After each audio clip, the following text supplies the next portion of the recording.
Hi there, and welcome to Nature in Mind, How Landscape Shape Mental Health, a podcast exploring how our environment influences our mental and physical well-being. I'm your host, Anessa Benzar, and I'm grateful to have you here. In each episode, I'll sit down with incredible experts and practitioners to chat about nature, urban life, and mental well-being. We'll dig into the research, share stories and fascinating insights, and explore evidence-based approaches to designing healthier spaces.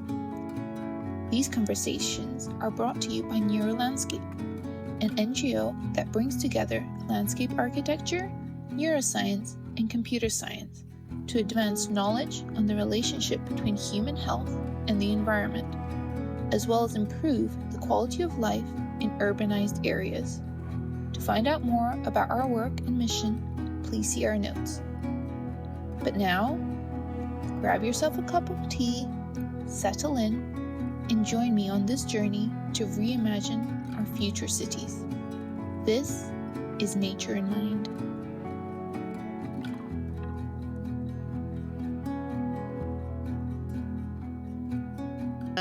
Let's start with a question that I ask all my interviewees. How are you feeling today?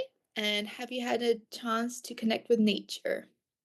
Absolutely. Well, I'm feeling great today, as most of the days. I have an optimist personality, which is great. And have I engaged with nature today? Every day, because not only I live in a beautiful country where nature is just at our doorstep, but I also have a dog. So it forces me to go outside and actually be in nature and take him for a walk and spend some time in beautiful landscapes, as the ones we have here in New Zealand. What type of dog do you have? I have a Steffi Cross. Oh, nice. So Yeah, it's yes, like he bundle of energy. likes to go in and run, and we go, we will where we live. There's many parks nearby, so it's always great to go and explore different places. And we also live very close to a nature reserve where we have many native birds just at our doorstep. Oh, that's beautiful. Um, can you share a little bit about your background and what inspired your journey into landscape architecture? Oh gosh, yeah, that's a good question. Well, I when I was at high school, I always had a very big attraction towards arts, and anything that was about hand drawing and geometries and all of that. But also, I was incredibly passionate for biology and ecology, and I was also always very torn in terms of, ooh, what do I want to do? Where do I want to go? Because those two topics I couldn't really decide on one. And then suddenly landscape architecture appeared. I didn't know anything about it, and appeared literally like 2 weeks before the deadline to apply for the university. And then I did, my own research and went to visit the university and talked to other people that were studying landscape architecture or even professionals. And then for me, it felt like the perfect marriage between, arts and ecology. That was something I was particularly passionate about, because it brings that creative side of things, but also it grounds it with, the real issues and the real aspect of landscape, which is all the natural systems. So yeah, so it has been an interesting journey. If I look back, I don't regret it. I would think I would do it all over again. Yeah. Were there a lot of landscape architects kind of in your surroundings that maybe you found inspiration from, or was this just something Well, out of?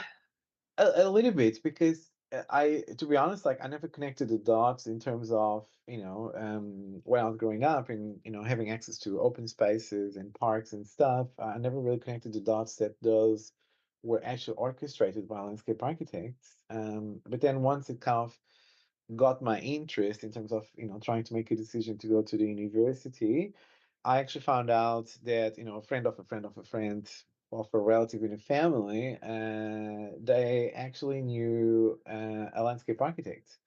And I met with him to have a chat because, I was very intrigued what that profession is about, because I was not very knowledgeable of it. I think the normal public can understand easily what architecture is, but when you go into landscape architecture, there's generally lots of misconceptions. And I didn't have one misconception because I had literally no clue what it was. So so it was a great chat because was the person at the time really got me through like his career and what he did and what the sort of work that he was involved with. I was like, oh wow, this is so cool.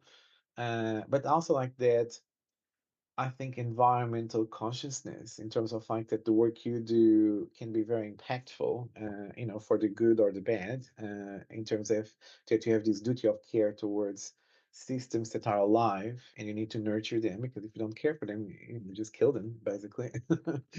um, so yeah, no, it was very insightful and was a very, I think, eye-opening discussion also to probably demystifying also a little bit of my misconceptions of what the profession is or could be. Mm. So, what first drew your interest in the connection of the built environment and health, whether physical, emotional, cultural, as well as its relation to the health of other actors in our environment? So, Hmm. not human subjects. Well, I think like as a designer, as an architect or a landscape architect, Mm. people are always in the top of your mind, right? Because you are designing for people. And I think particularly, I'm probably going to be a little bold here, and I don't want to get into trouble, but I think architects, they conceive an object, and that object sometimes can be anywhere. It doesn't really matter the context. But I think for us, landscape architects, we can't afford that because we are designing with natural systems in mind. So you need to be specific. You need to address the context.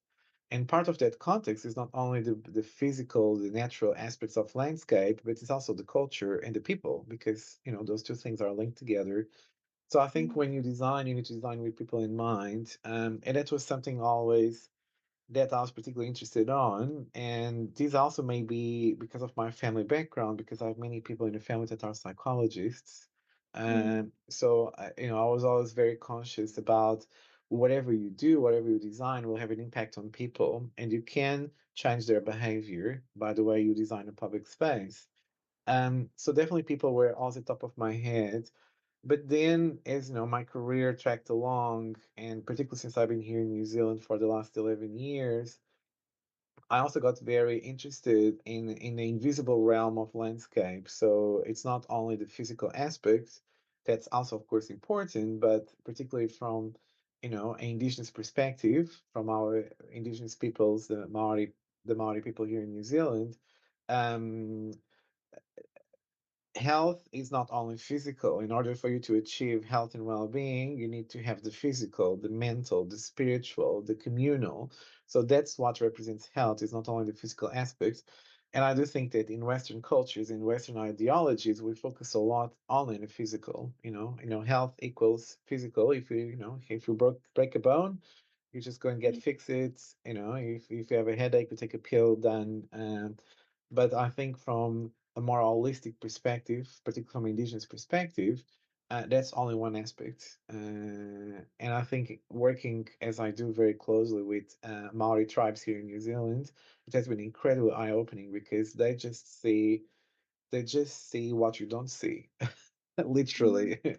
The way they look into landscape, it just brings all these layers, these invisible layers that normally you don't see or you don't really cross your mind or don't want to engage with. And I think it's so eye-opening and so rewarding, but also it really creates a process where the outcome is actually far more robust than just looking into one specific aspect.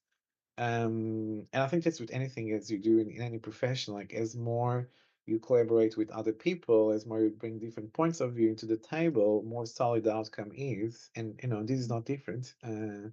So yeah, I think I think that's where I start to be very excited about understanding also in terms of health and well-being for the public at large, that what can you do with those spaces beyond the physicality of the spaces? What other elements must be there just for people to feel that more let's say, deeper connection to place rather than the physicality of the place.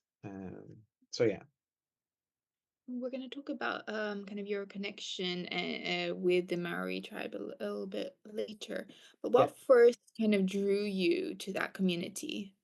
What was it about them that interested you, especially as a landscape architect or just Mm. as a person, as a human being? Well, as I said, like I was always particularly tuned with people and behavior, because of the family background. But also when I was starting my career and I was even doing my master's degree, particularly I was very interested in phenomenology, understanding how the relationship of people and the wider environment actually operates.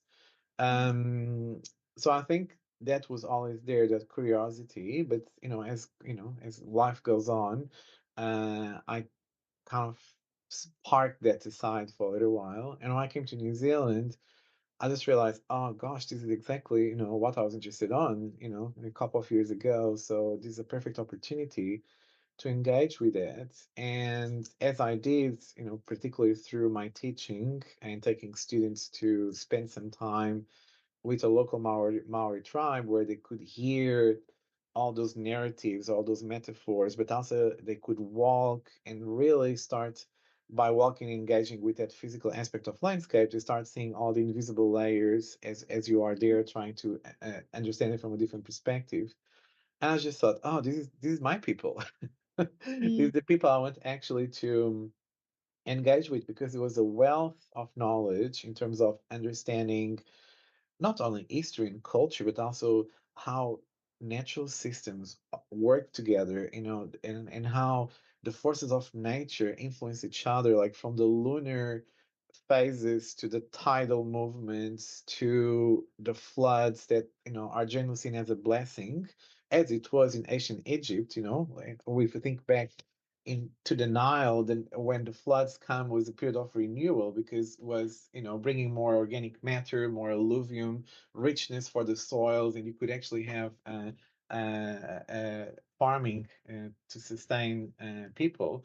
And I think here was just that maze of understanding those different elements in this, and also that everything was linked together. mm, And that's been very eye-opening, in particular from a landscape architecture point of view, which we kind of know, but we sometimes intentionally ignore it, that mm, whatever you do, it's all interlinked. And if you don't understand that web of connections, you may destabilize an ecosystem or you may actually damage the entire landscape. So I think it was just that system thinking and the complex thinking that was very eye-opening in a way. mm.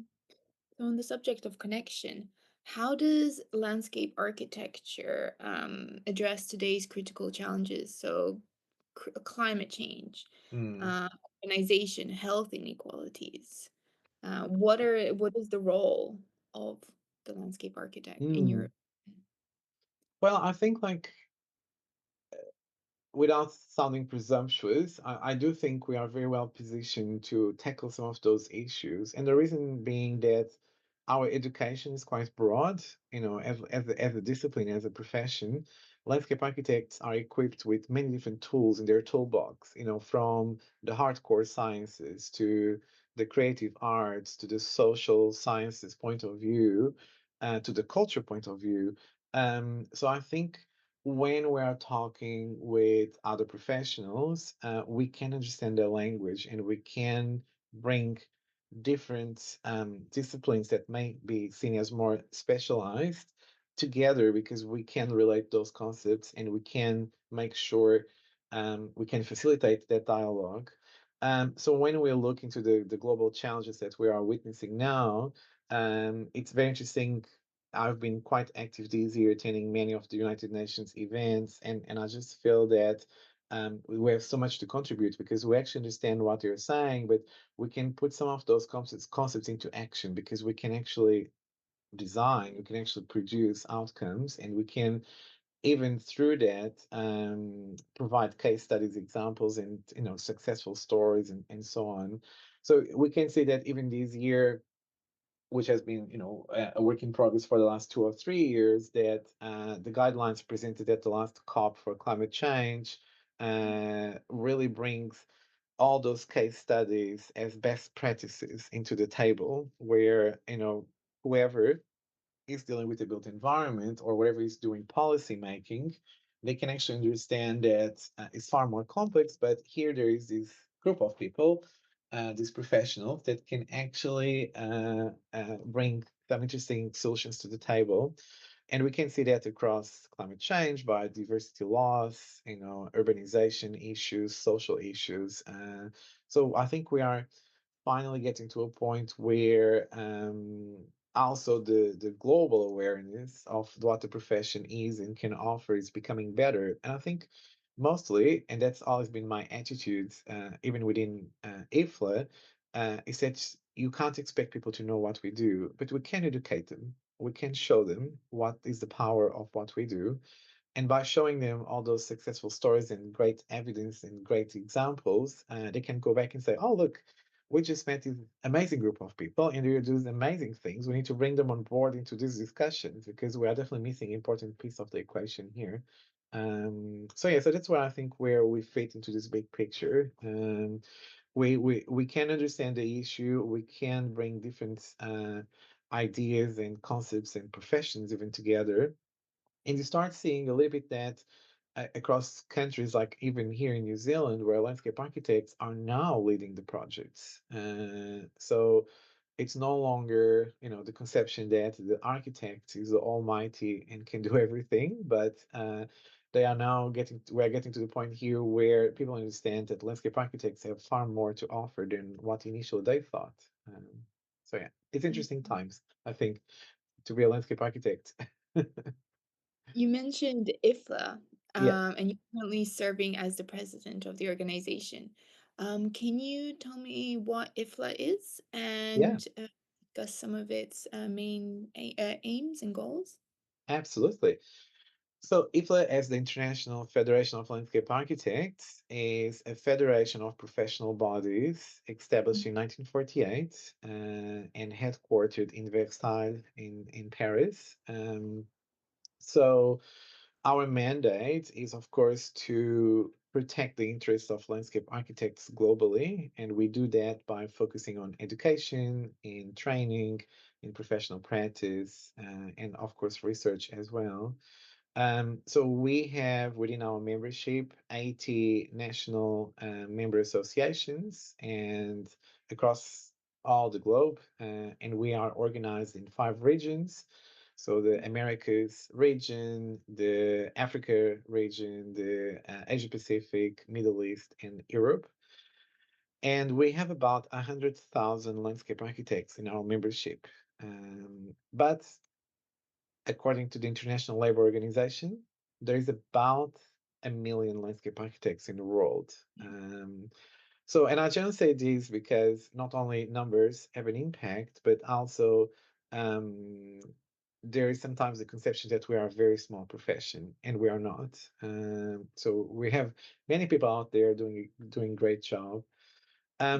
So how we do all those things? So we do that, of course, through focusing on capacity building around education. So helping, particularly emerging countries, setting up good educational programs in landscape architecture. We help existing programs to improve through our recognition and accreditation programs, just to make sure that not only they are up to date, but also they have the facilities, the staff, the knowledge to deliver to deliver those programs. But also we provide support and training to academic staff, that they may not be feeling that comfortable to deliver some of that knowledge. So how can we pair them up with other academic staff across the world and really provide some training around that? We also provide support in establishing professional bodies in countries that do not have one yet. It's kind of like a process, you need first educational programs, then you have graduates, then you have professionals. And then so we mentor them all the way through until we get to the establishment of the professional body. And then, of course, we do all the activities for our members, from webinars to world congresses that we do every year. And also, we have our regional hubs that do far more events. But I think the IFLA Global, or the IFLA World, as we call it, the international organization, um, a very strong mandate of ours is really to work alongside the United Nations and the allied professions, Mhm. because we're of the opinion that we need to be part we need to be at that table and be part of those discussions, because if we can educate and affect policy at that highest level, it will permeate down as it gets into conventions or regulations, and which then countries will need to adopt, and then we can have a far more regulated and protected profession than what we probably currently have in some countries, where there's a huge disparity from countries where the profession has a licensure program when the titles are protected, to countries where they can't even use the word architect because it's protected by law. Uh, so that's the disparity we have across the world, and that's what we try to work with at the global level, but also put pressure at the national level and show them that this profession does exist. It has regulations. It has a very thorough process of education. It has there's many examples in the world where it's highly regulated and protected by law, but also to make sure that countries understand that if they look into their building acts or architecture acts and their legislation, that's very important to define what each professional does, and not just to leave it, up in the air. So that's just in a nutshell what IFLA tends to look into. Lovely. So as president of IFLA, how have you seen the organization shape the global landscape Mm. of architecture, especially during your tenure? Well, over the last 2 years since I started into 2022, one of my main goals was always to focus in building partnerships with the UN agencies. And we have been quite successful with that, I think. So we have UNESCO, which we work already since the 1960s, because we have a joint scientific committee under UNESCO that is managed by ICOMOS and IFLA on cultural landscapes. But Mhm. more recently, we have been very active with UN Habitat, the UN Environments Program, the UN Development Program, and WHO with the urban health component. So we've been fostering all those relationships to make sure that they understand what we can offer as well into those discussions. But also, like, we have many alliances with the architects, the planners, the public health practitioners, and we also building up on those, reigniting some of those connections that, unfortunately, with the pandemic, some of them got a little deteriorated, but also building new ones. And I think, with the public health, the ISUH, the International Society for Urban Health, the International Association for Horticulture Producers, but also with our more specialized organizations around education, in terms of European Council of Landscape Architecture Schools, the Council of Educators in North America. So we've also been trying to make those connections a little more strongly. And more recently with the World Green Infrastructure Network and the Urban Biodiversity and Design Network. So we also try to align our mission with what they do. So I think that's been quite helpful, because let us understand where the pressure points are at the global level, particularly across the United Nations, and how can we help in those issues. But also, by working alongside our sister organizations, we have a much stronger voice as well. I'm of the opinion that we can't do this alone. We know that has failed miserably.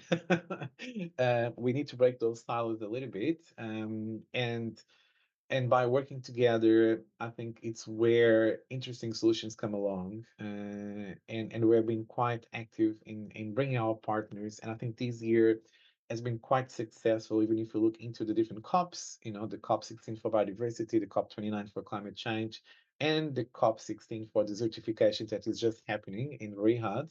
Um, so we have many activities and sessions that are collaborative with other organizations, and I think that's been quite instrumental in IFLA to elevate its profile as well.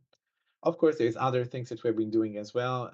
We are going through a self-reflection period of understanding our corporate governance a little better and see how we can change the way we do things to become more efficient. IFLA last time that we did this was 12 years ago. IFLA was much smaller than what it is nowadays, so we need to streamline or having a much more agile structure that allows us to do things more efficiently than what we currently have. So we're also looking internally what sort of changes we need to do to become that more robust and agile organization in what we are. And of course, part of that is also having an image and visibility, which is another thing I've been really investing time is for us to make sure that the not the brand gets recognized, but also that we have a forward-facing attitude towards what we do as an organization.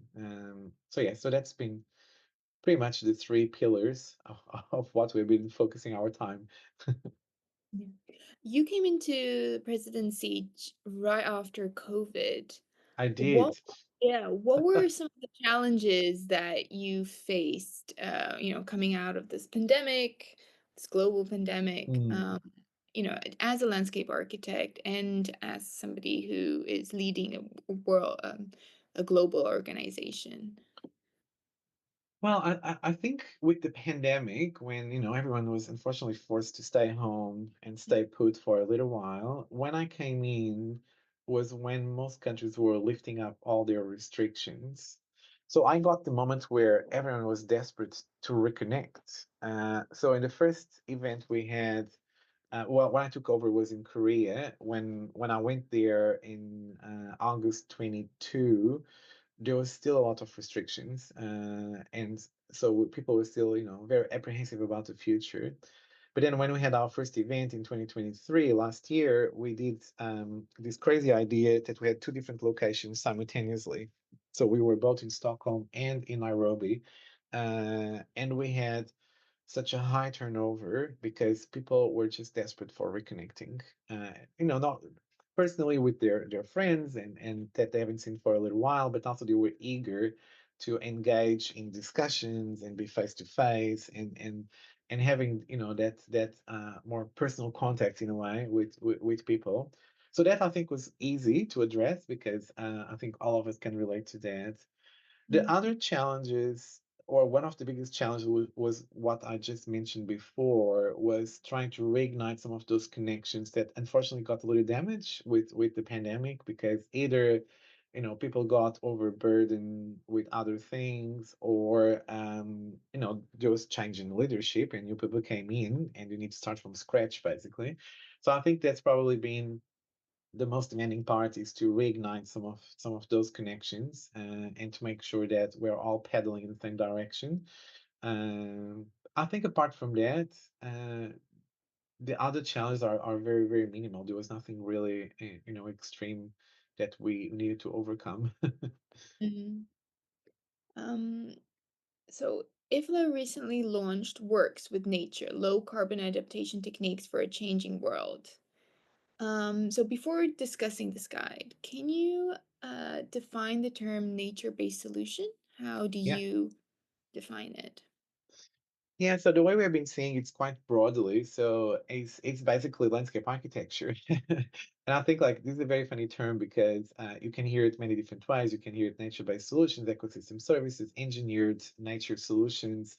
And deep down is our bread and butter is landscape architecture. That's what we do. We work with nature.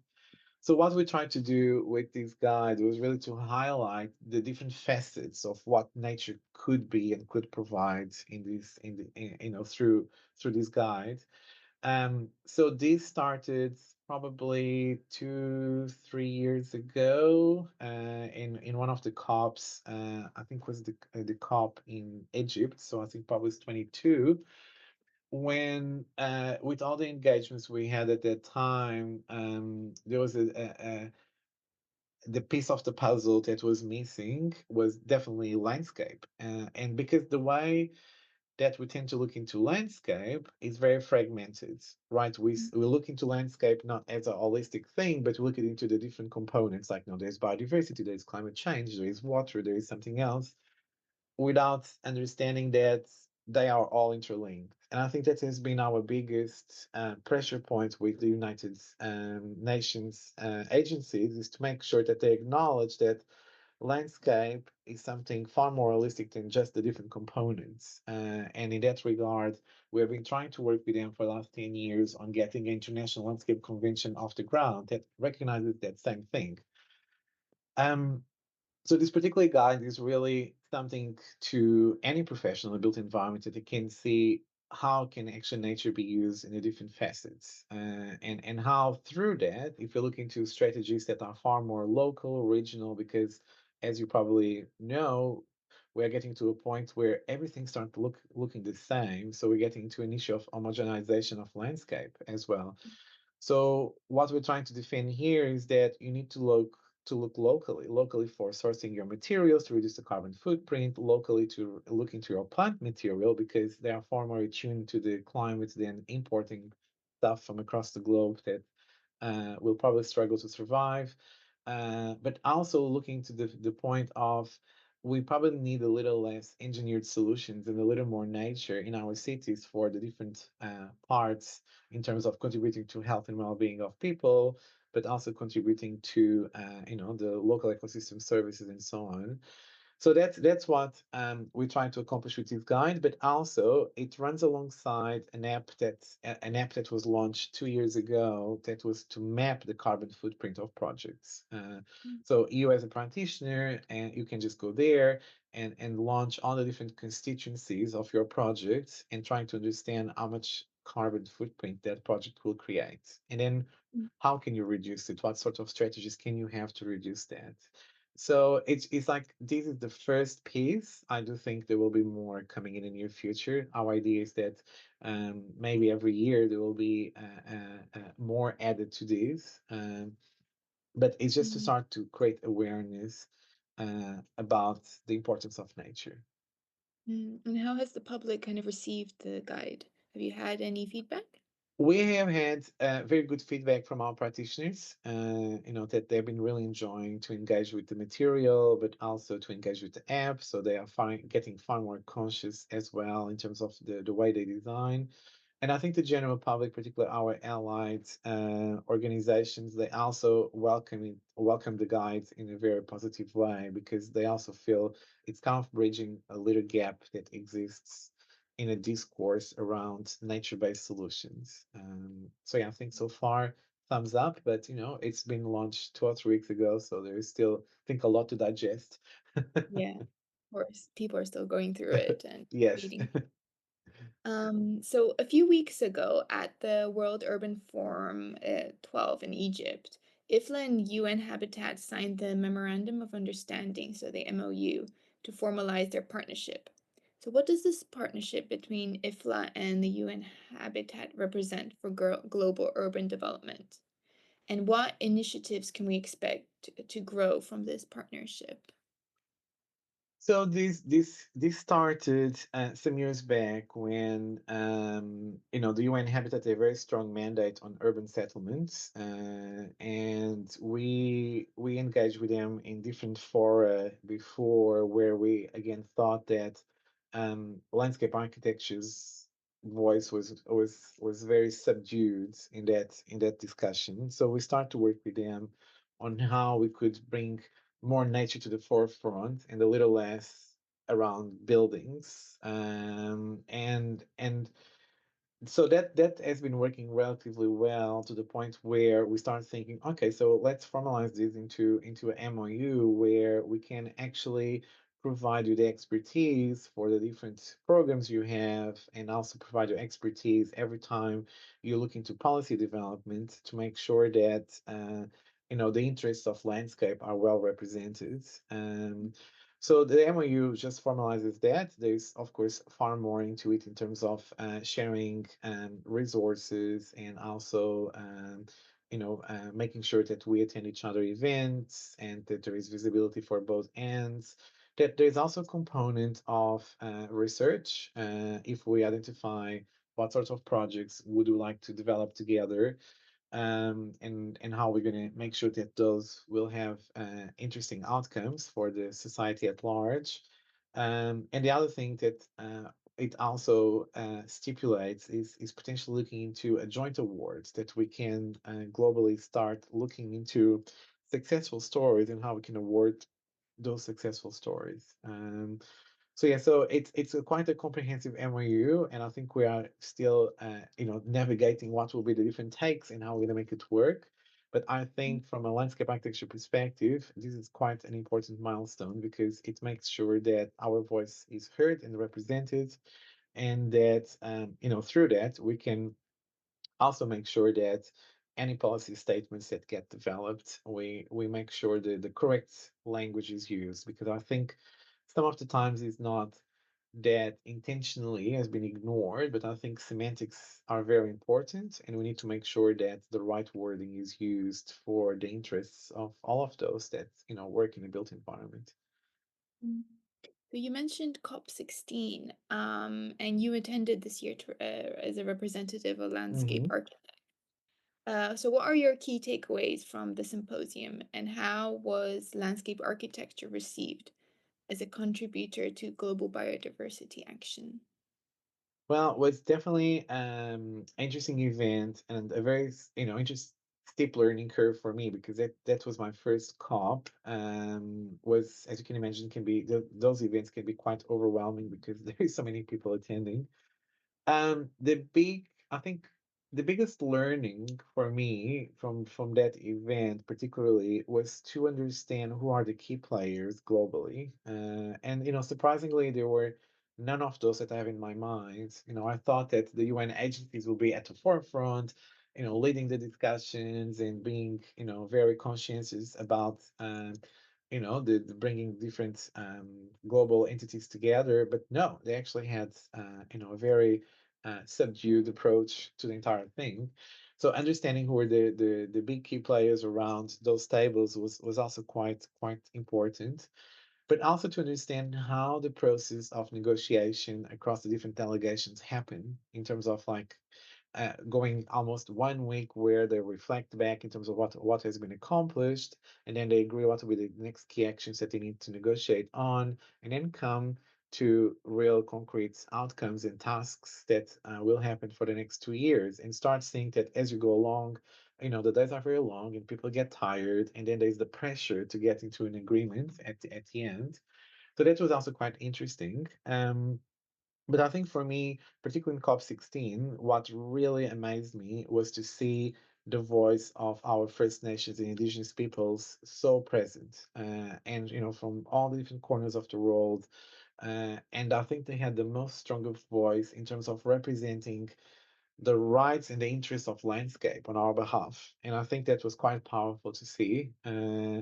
But what was disappointing for me was, I think, the reiteration at many times of things that we already knew. And that for me was the part, okay, we already know that. We heard that many times. So where are the good, successful stories that I can take back to my members? And unfortunately, there was not many. And I think that was the part that worried me the most, was we are not really talking about successful examples and case studies that everyone can learn from, and they can go back home and update their national country delegations, or they can update their members, and everyone can start thinking about how can I contextualize that information in locally. And I think that's what worried me a little bit, was just to see the almost the passiveness in terms of just keeping reiterating things that we were aware of, and not really being proactive, discussing, okay, cool, what's going to do next. And I think this, unfortunately, is also a reflection of the global climate of politics, where you can see many of the countries retrieving from global alliances and global projects and just focusing on their own business. And you could see that as well at COP. And I heard that in COP29 was very, very similar. I wasn't there, but our delegation that was there, they felt the same, that at the moment, unfortunately, all our national governments are retrieving and focusing on their own business. And I think the UN is getting a little desperate. And I think they are trying to rely a lot on global partnerships and alliances and organizations like IFLA, because they can then rely on them to get the ball rolling. And because in our case we have 80 constituencies across the world, they see that as quite powerful because we can permeate things down as well to that level.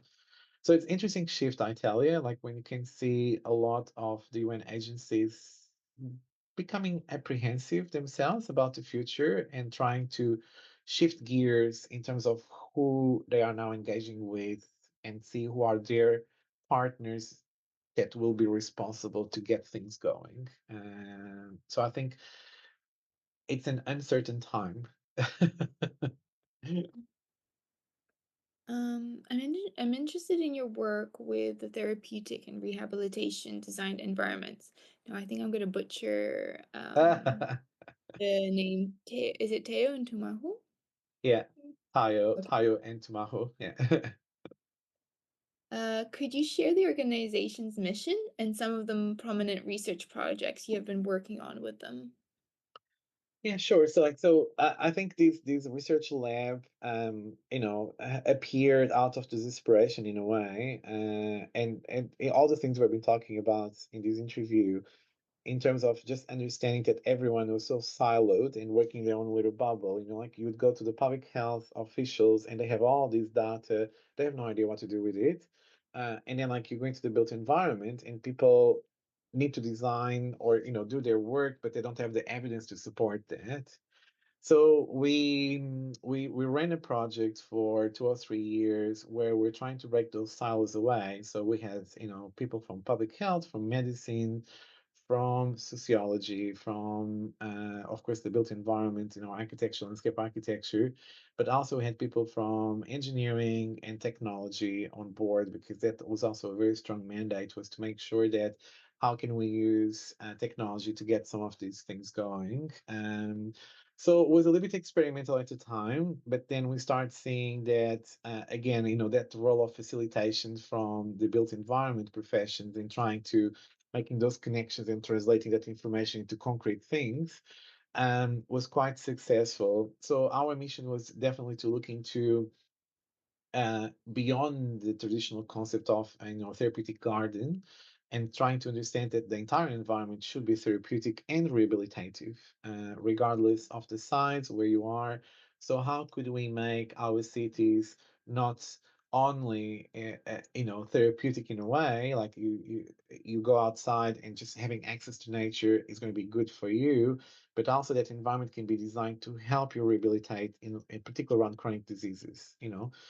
So we did a lot of experiments with materials that we could change pavements, that we could diagnose early dementia, by challenging the gait of people and see how quickly would they react to that and recover their balance. And that was through the use of technology to monitor. We could challenge gradients and slopes of to allow people to start exercising in a way. We tested a lot as well with plants in terms of not so much the color and the texture, but also in terms of like how the composition of those plants would contribute to attracting birds and other insects into the local ecosystem. So there's a lot of experimentation around that, and some of those projects are still going on in different tangents now, but still with the base core understanding that whatever environment you are in, it should be therapeutic and rehabilitative for people, and that can be a small pocket park somewhere to a much wider region, and how is that region also orchestrated to again link all those different components together, that nature can function, but also people can be parts of that system. So yeah, so that's where we have been exploring all those ideas. So one of the concepts that you mentioned in some of the research is healing spaces. So how would you define healing spaces, and what is its relationship to urbanism, sustainability, and mental health? Yeah, so it's just a follow up from the just the discussion we had before. I think a healing space is a space where people can feel connected to that, and that connection can be, through the physicality of the space and the materials, but also could be the spiritual connection to that space. And I think in a context we operate here in New Zealand as a bicultural country, where we have these two paradigms, the Western paradigm, which is very individualistic, as we know, and then we have an indigenous paradigm that is very collective, and it's very intergenerational as well, because it's a culture that is very much based on oral knowledge that has been passed on into the next generation. So we're trying to bridge that. How can we move from that very westernized approach that everyone minds their own business to an approach where health should be perceived in the different facets that actually compose health beyond the physical aspect, and how a healing space could be designed with that in mind. Maybe a space that has a cultural significance. How can we honor the place naming? How can we honor the narratives of that place? How can we bring back that connection to the local ecosystem, to the local plants, to the local birds, and how can that space allow for that spiritual liberation in a way, but also to a communal sort of engagement where you can bring your family, maybe it's grandparents bringing their grandchildren, maybe it's their parents, as they talk about those narratives of the space to their grandchildren. They also try to engage, let's say, with some sort of equipment that allows them to exercise, but also allows to squirt water at the kids, and it's going to be a play activity that's going to be fun to them. So we're trying really to blur the boundaries between those two paradigms, and to make sure that whatever we get at, it's a far more balanced outcome for the different cultures that we have in this country. Um, we've already kind of started talking about like indigenous knowledge and kind of merging the two communities. What are some of the aspects of the indigenous knowledge that you think are key to kind of healing today's crises, and especially within the urban environment? Mm. I think like the idea of regionalism in a way, like looking into what's local, what is specific to the context that we are in. I think like in a society we live nowadays where everything moves so quickly, and like and everything changes so quickly. We are getting again to the point where most of our urban environments are looking alike. It doesn't matter, you look into a skyline of a city and you don't know if you're in New York or in Singapore or in São Paulo, because they all look the same. So I think what indigenous knowledge brings is the idea that how can we ground that on this place? How can we Mm. honor the essence of that place? How can we make it local? How can we contextualize some of that information? And I think in a f- um, in a very quick pace that we live in, I think we are eager at times just to slow down and reconnect to our roots. And I think that's a very important learning from indigenous knowledge is to make sure that you understand that you are part of this holistic system, and understand that you are part of nature and part of a wider system, but also to understand that there is an essence to a place, there is a meaning to a place, there is those invisible layers to a place that is actually what defines us as people of that place. Regardless if you are from here or not from here, but that's what's going to allow you to grow your roots even. If you are in this place now, how can you make the best of it? How can you link and connect to what's local? And I think that's the beauty of indigenous knowledge is that one size does not fit all. I think that's one of the biggest learnings that we tend to forget a lot in the Western world is that we're always trying to find that standardizing. Like, we want one size that fits all because it's quicker, it's efficient, it's cheaper. But I think with indigenous knowledge, it's the other way around. Like, how can we find what's local and precious and what's going to make it unique and specific to that area, to that city, to that region, rather than everything looking the same. And I think it's almost like, you know, in a very metaphorical way, is almost like landscape telling you you need to slow down and connect to Mm, what makes you feel better, to what's important to you. Is that, you know, your own being? Is that your extended family? Is that the nature around you? Is that a combination of all of those? So I think that's where we navigate, and I think that's the beauty of the indigenous knowledge is real to celebrate what's local and what's specific to that area, but also put nature at the forefront and mm, making you aware that you are part of this big system, that it's not only about you, it's about you and all these other people and all these layers of complexity. Will tell mm, you, this is my mountain, this is my lake or my river or my ocean, depending which body of water they relate to. And then they will go down the list. They will tell you, the name of the canoe that got here. They will tell you the tribe they are part of, the sub tribe. Then, the name of the grandparents and parents, and your name is the last thing they will tell you, because that's the most irrelevant part. But what they were doing, they were providing you the context. They were contextualizing who they are in the big picture of things, of that landscape. So it's almost like modern geotagging in a way. They will tell you the geolocation. This is where I'm coming in the country. And what's important to me is these features of this landscape. This is what defines me as a person. This is my identity.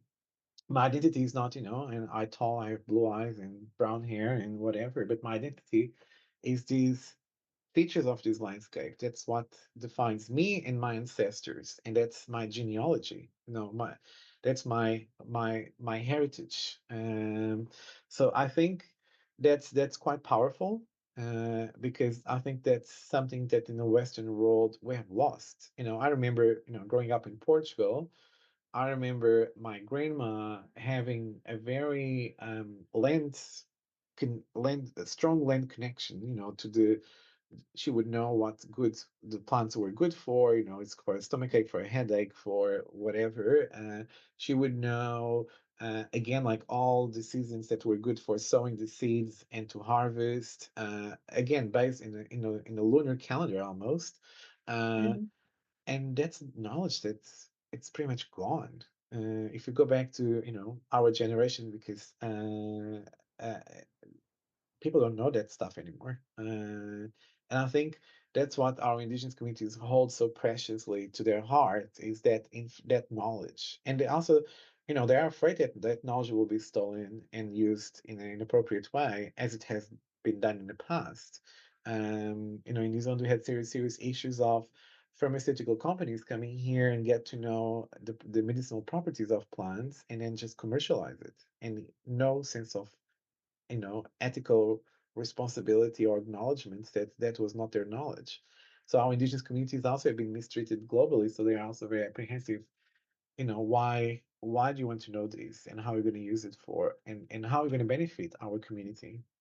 So there's that ethical stewardship and responsibility towards that knowledge. It's not so it's quite complex in a way, but I think it just brings us all these principles and things that unfortunately we have lost over the decades. And so, in terms of like being respectful, being protective of knowledge, being mindful of, of our elders that contain and have that knowledge. So I think are very beautiful concepts that we probably need to reflect a little more and try to bring back into everything we do in life. mm. And bringing it all down, what is your vision of a future city? That's tough. I think a city that everyone feels happy to live there. So I mean, like, doesn't matter if you are, a kid or an older adult. A city that everyone has a green space nearby, that they can just walk and be in nature. A city where the quality of living is just very high, where everyone feels they are part of this bigger complex system, but that city is actually there to support them rather than making their life miserable. And I think that's what we need to think more about, is a city where I think nature is at the forefront rather than nature as a secondary thought. And I think that's what we try to battle a lot too as landscape architects, but also as the International Federation of Landscape Architects, to make sure that nature is not an afterthought. Nature is not a silly investment that you can just, cut the funds up front because you don't see the use of it. There's many studies that tell us for every dollar that you invest in nature, you return four. So I think that's what we are here, is to make sure that our local authorities, our regional authorities, our national governments are very aware of that. And also, the global international bodies like the United Nations, we keep reminding them that nature is not an afterthought. Nature should be at the front of anything we do. Mm. And I think that should be the vision for a city as well. Yeah, it's a beautiful vision. And just to finish off, how do you keep yourself mentally resilient, and very positive? And what advice would you give our audience, for strengthening their connection to nature and their community? Oh gosh, I ask myself that question every day. As I said, like, I think there's always two ways of looking into a problem, right? You can look into a problem from a negative point of view, or you can look into a problem as an opportunity. And it's almost like that theory when you're talking about something and you start saying yes, but, which kind of leads Mm, you immediately to be critical and negative, or if you have the attitude of yes and. That's a mm, great idea, and we can do this, and we can do that. And I'm more that kind of person. I just get excited with things. I'm just like, oh, that's such a great idea. Let's do this, we can do that, and do the other thing, and do the other thing. And that really is what excites me and what keeps me, getting out of bed in the morning. Um, but I think, in order for us to keep sane and resilient, we just need to find those inner places that make us happy. And I think for me, it's also very important to disconnect and just go in the places that are important to me, like the being in nature, or just going to the beach and just being there. And I think we all need those places of respite where we can recharge, and just keep on. Unfortunately, with IFLA, um, there's some very intense months that happen a couple of times a year because of all the different events and the different duties.